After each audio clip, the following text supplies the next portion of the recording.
focus on high food prices and addressing food crises in the coming days. President Muhammadu Buhari has given the go-ahead for the release of 40,000 metric tons of assorted grains to needy Nigerians from the nation's strategic grains reserve.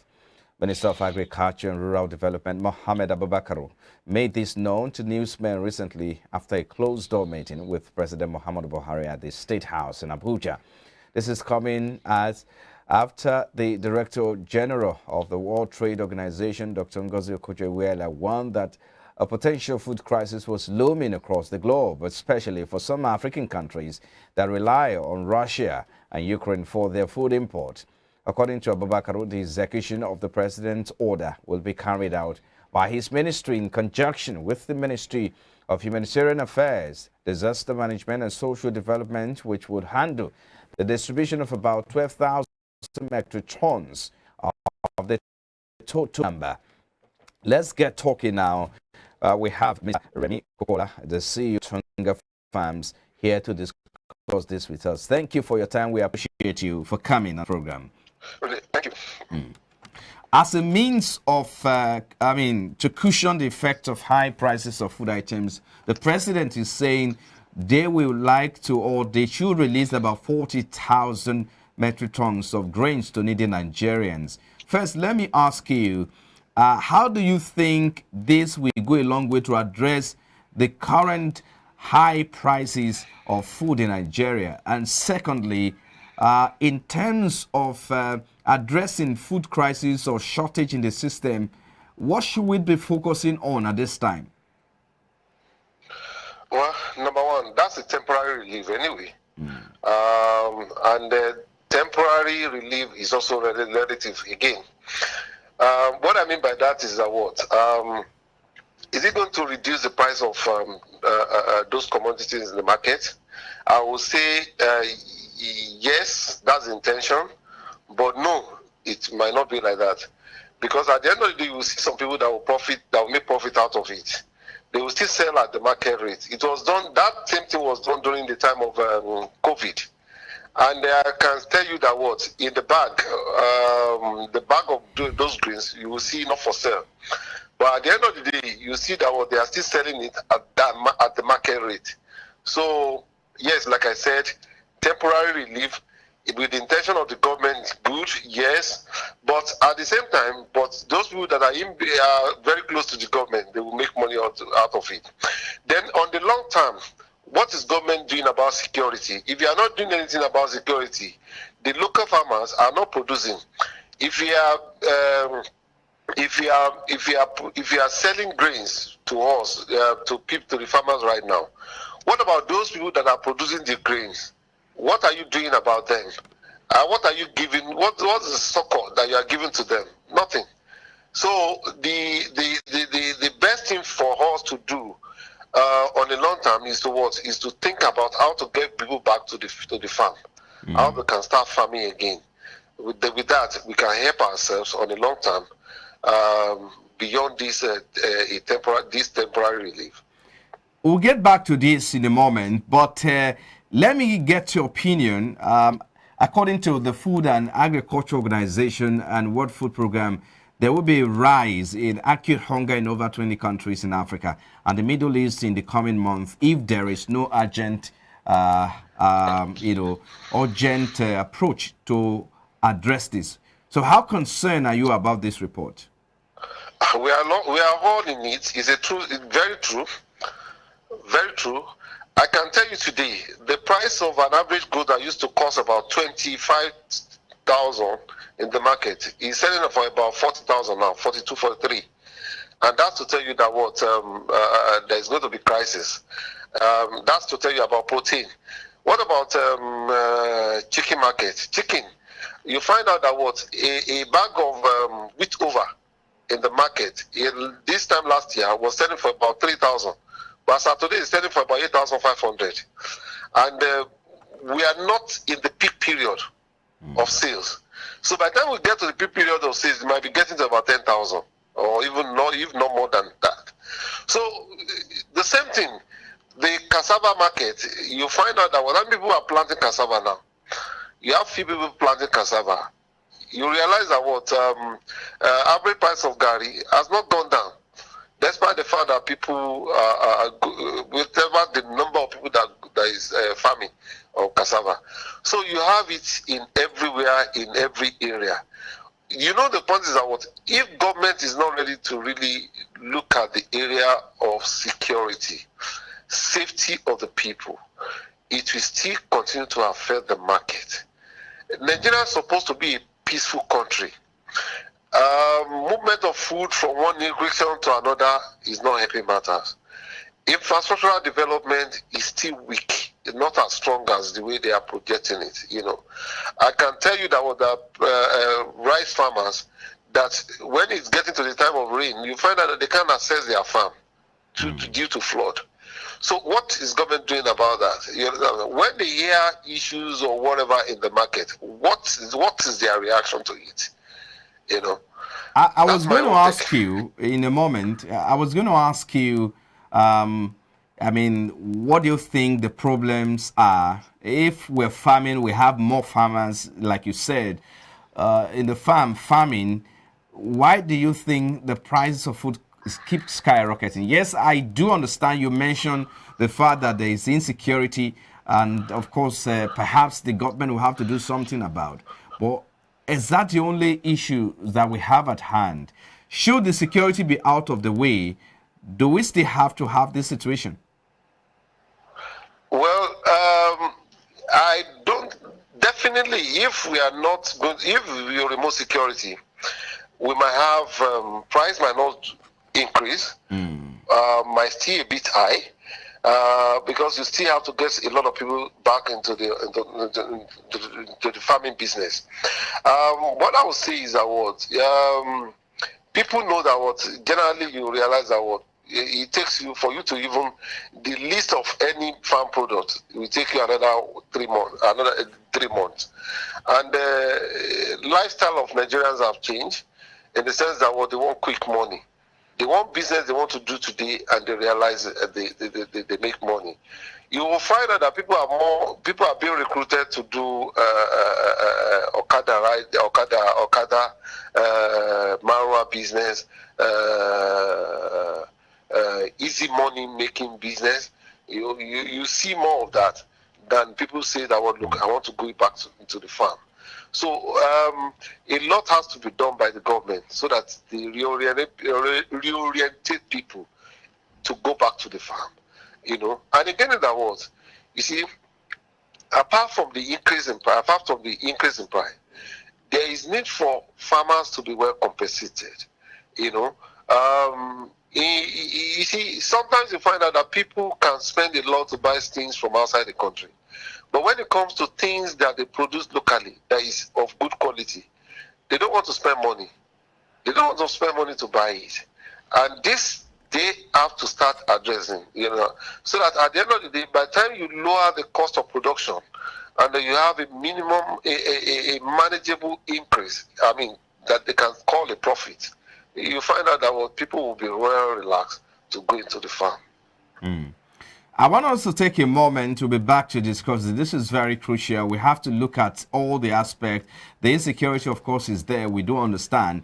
But maybe we need to start talking about our farming season, what we need to do to address the farming season that we have. I think we basically have about 2 major farming seasons in Nigeria. We'll have to look at that. But let's quickly take a moment to be back. Please stay with us. You're welcome.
Glad to have you back now, Mr. Remi Popola is CEO Tunga Farms, looking at the high food prices and the WTO's report that there's a looming food crisis ahead, especially in the African countries who rely solely on imported food. So let's get talking now. Just before we get to looking at the farming season, let me ask you, the Buhari administration has been quite heavy on agriculture initiatives, flagging of various policies that are geared towards ensuring food security in Nigeria. What's your assessment of this administration's drive in the aspect of boosting the agri sector? I think Buhari administration, they've been trying, but I think it's more of paperwork. Loud, making noise, you know. If you compare it with during the time of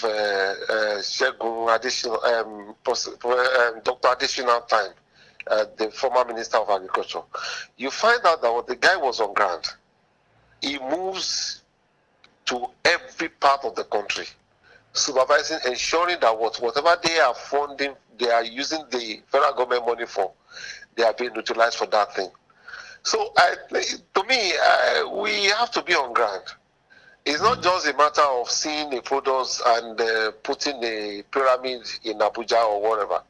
We have to be on ground.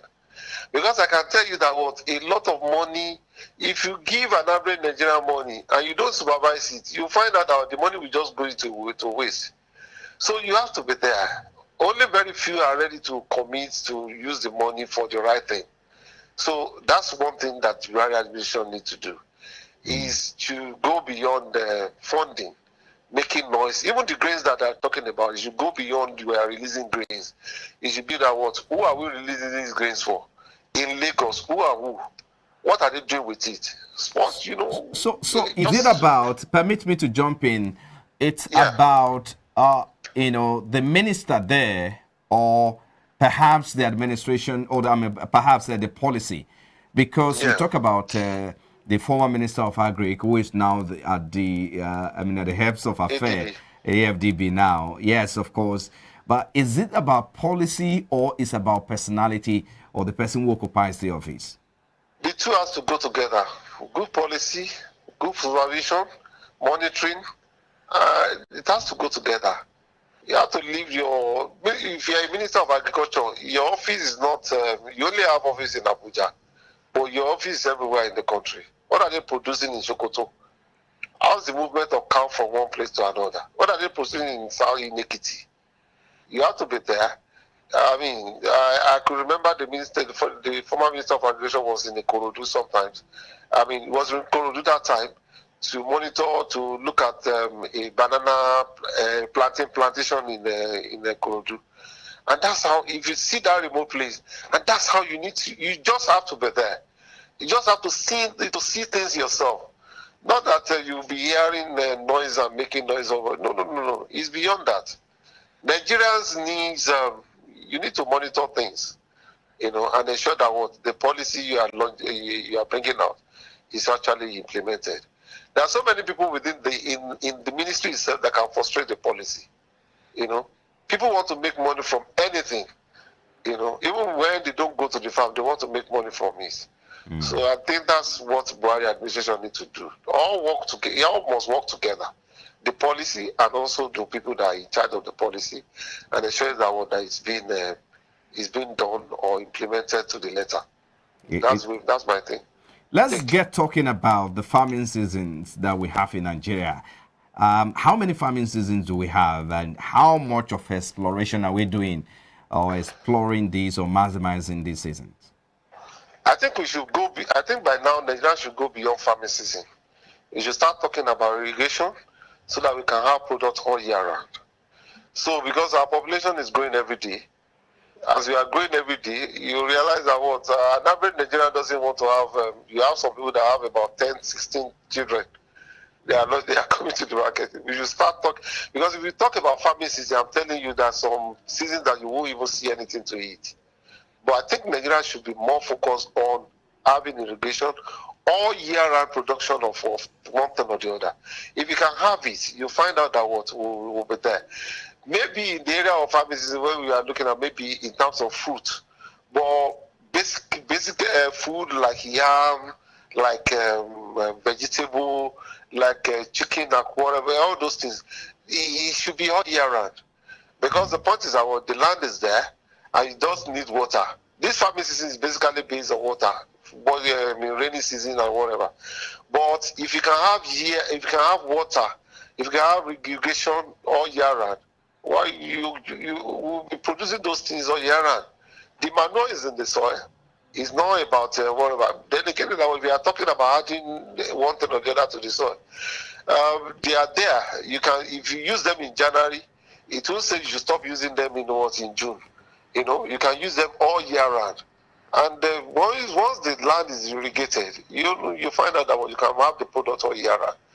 So in a well-organized environment, we should be talking about what? Having farm products all year round, not about a particular period of time. What kind of product should we, or farm produce should we look at?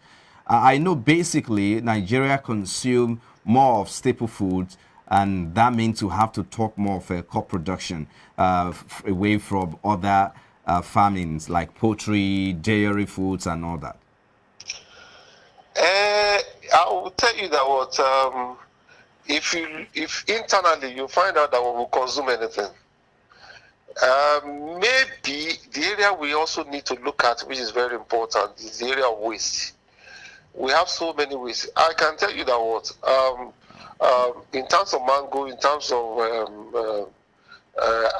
let's talk about fruits. In terms of fruit, you find out that there are a lot of wastages. There are a lot of things that got wasted. There is always way. That they don't find way to the market. And if you look at those ones that are being sold in the market, I can tell you they are now up to 60% of what's being produced. The other ones are being wasted. I think Nigeria need to look at that area very well, so that the storage system can be improved. If you can improve on storage system, you find out that those things will not be wasted. Then again, that we can find a way of converting some of those things to something that can be used in the next 3 or 4 months when such products are not in the market again. That would be fantastic. So an average, just a moment. Just a moment. Just to add this, and then you can continue from there. Yes, it's okay. Fruits like mangoes, cashew, and you also have vegetables like a cucumber and all that. But basically, for an average Nigerian, everyday daily food consumption includes gari. You have beans, you have corn, you have rice, and all that.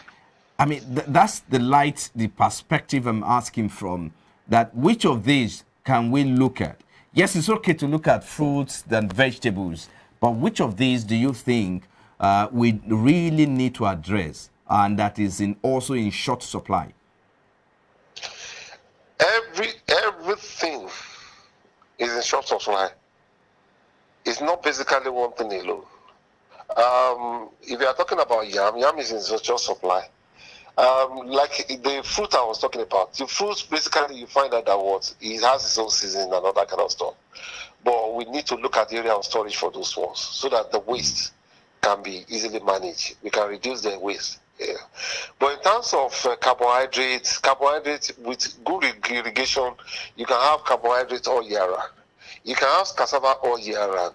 Like, for example, some people are just planting cassava while some people are harvesting. Some people are just about at the middle age of cassava, But it's also depending on what? On irrigation. If you can irrigate our land very well, we can have that product all year round, And that's where I look at it. There's nothing. Tell me which product that Nigeria doesn't eat. We eat anything. Is it vegetable? You can have vegetable all year round with irrigation. But I also think that some producer consume more. People consume some than others. For instance, yam, cassava that you talked about, and beans as well. Yeah, Yes, I know, but that's why I said about the carbohydrates. We consume carbohydrate a lot. Yeah. You know what I'm saying? Vegetable we consume a lot. Vegetable, okra, iwedu, we consume that one a lot. All right. Then again, our rice, plantain, rice, rice is part of carbohydrate too. We consume that one a lot. The beans, we consume that one a lot. Those are the things that Nigerians consume a lot. And also fruits, one way or the other. You know, we consume that one a lot. And if we have irrigation, you find out that what all those things we consume a lot, we can have them all year round. Like, for example, now the corn. People have been eating corn for the past 1 month. You know what I'm saying? It's because those corns were planted near the riverside. You know, right? So, which means that what that corn, what's making them to bring that corn in the early part of the year is because it was because of water. I mean, so if you have irrigation all over, you know, all year round, you find out that something like corn will be produced every day. Something like plantain, yeah, you can have a season of drop or whatever. But the point is that you will find out that you will still have them. Let's wrap up with this quickly. That's my take. Yes, let's wrap up with this quickly. What cost, at what cost do you think this will cost Nigeria? At what cost do we need to go into irrigation, go into producing or mass produce all year round? I think if government can work with cooperatives, you know, make a farmer a big contract and well monitor cooperatives. With the cooperatives, you find out that you can tell you what they need in the particular area. If they want to do irrigation, they will do irrigation to those areas, and it will be well monitored. You understand what I'm saying? So that we can reduce, we can eliminate wastage, or probably people taking the money or people chopping the money anyhow. So we can reduce that, because irrigation itself is not a big deal. You understand what I'm saying? It's not a big deal. It's just something that people are doing it, but you need a large scale impact. You need to have a large scale impact. You know, in large scale, it's only government that can do a very big something like that. So if they can do it, the local government, the state government, everybody can work together and see that these things have been done. All right. I think we need to leave it there. Thank you so much, Mr. Remi Popola, CEO, Tonga Farms. We appreciate your time on Business Breakfast.